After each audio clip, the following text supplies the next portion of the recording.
अध्याय 8 रक्तबीज वध। मेधा ऋषी सुरथाला म्हणाले, हे राजा, चंड व मुंडासह दैत्यसेनेचा मोठ्या प्रमाणात नाश झाला तेव्हा असुरांचा राजा महाप्रतापी शुंभ याचे चित्त संतापाने फारच अस्वस्थ झाले.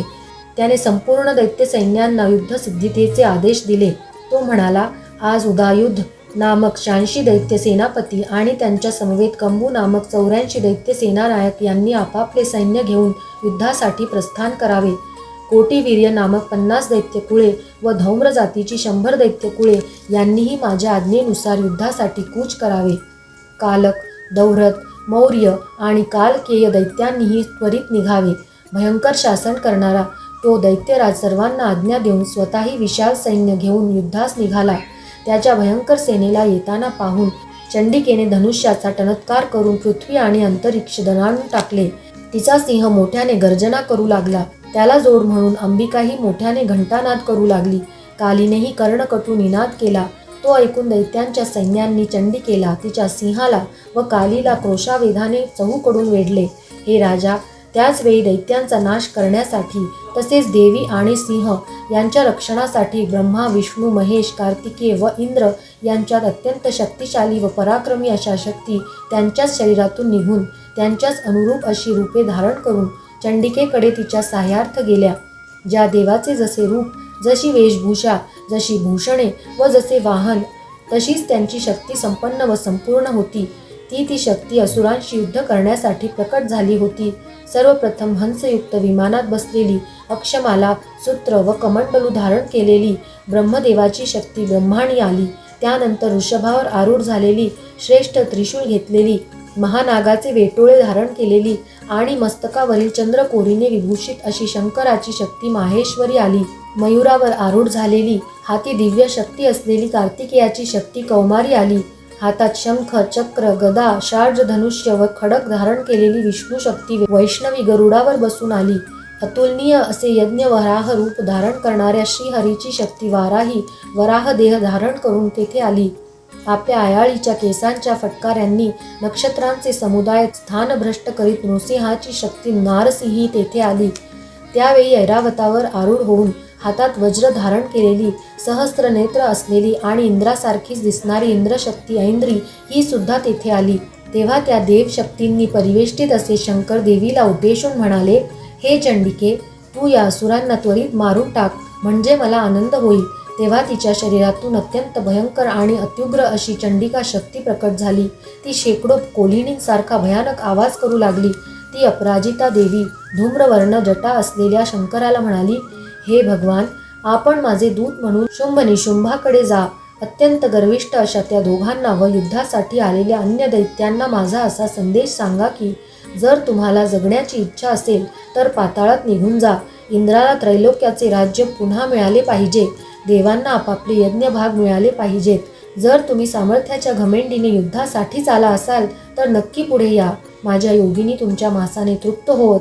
त्या समयी देवीने स्वतः शंकरांना दूत कार्यास्तव नेमले म्हणून ती शिवदूती या नावाने प्रख्यात झाली. शंकराकडून देवीचा संदेश ऐकून ते महादैत्य संतापाने बेभान झाले. त्यांनी कात्यायनी देवीवर चढाई करून तिच्यावर बाण, शक्ती व वृष्टी यांचा समोरून मारा केला. तेव्हा देवीने धनुष्याचा टणत्कार करून तीक्ष्ण बाणांनी त्यांनी फेकलेले बाण, शूल, शक्ती, परशु आदी सर्व आयुधे सहजतेने भेदली.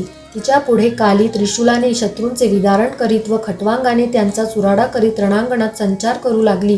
ब्रह्माणी देवी असुरांवर आपल्या कमंडलूतील जल फेकून त्यांचे बल आणि पराक्रम नष्ट करू लागली. माहेश्वरी त्रिशूलाने, वैष्णवी चक्राने तर संतप्त कौमारी आपल्या शक्तीने दैत्यांचा संहार करू लागली. ऐंद्रीच्या वज्रप्रहाराने विदीर्ण झालेले शेकडो दैत्य व दानव रक्तबंबाळ होऊन धराशायी झाले. वाराहीच्या मुसंडीने छिन्न भिन्न झालेले, तिच्या दाढांनी छाती फाटलेले आणि तिच्या चक्राने विदीर्ण झालेले कित्येक दैत्य रणात मृत्युमुखी पडले. नारसिंही देवी महादैत्यांना नखांनी फाडून भक्षण करू लागली. ती आपल्या गर्जनांनी अंतरिक्ष दणाणून टाकीत रणांगणात मुक्त संचार करू लागली. शिवदूतीच्या प्रचंड हास्याने भयभीत होऊन कित्येक असुर मूर्छित पडले. त्यांना तिने तत्काळ खाऊन टाकले. अशा प्रकारे क्रुद्ध मातृगणांनी विविध उपायांनी बलाढ्य असुरांचे मर्दन केलेले पाहून दैत्य सैनिक प्राणभयाने पळू लागले. मातृगणांचा मार खाऊन पळणाऱ्या दैत्यांना पाहून महाअसुर रक्तबीज युद्धासाठी पुढे आला. त्याच्या रक्ताचा थेंब भूमीवर पडताच त्यापासून त्याच्यासारखाच शक्तिशाली व पराक्रमी असा दुसरा रक्तबीज पृथ्वीवर उत्पन्न होत असे.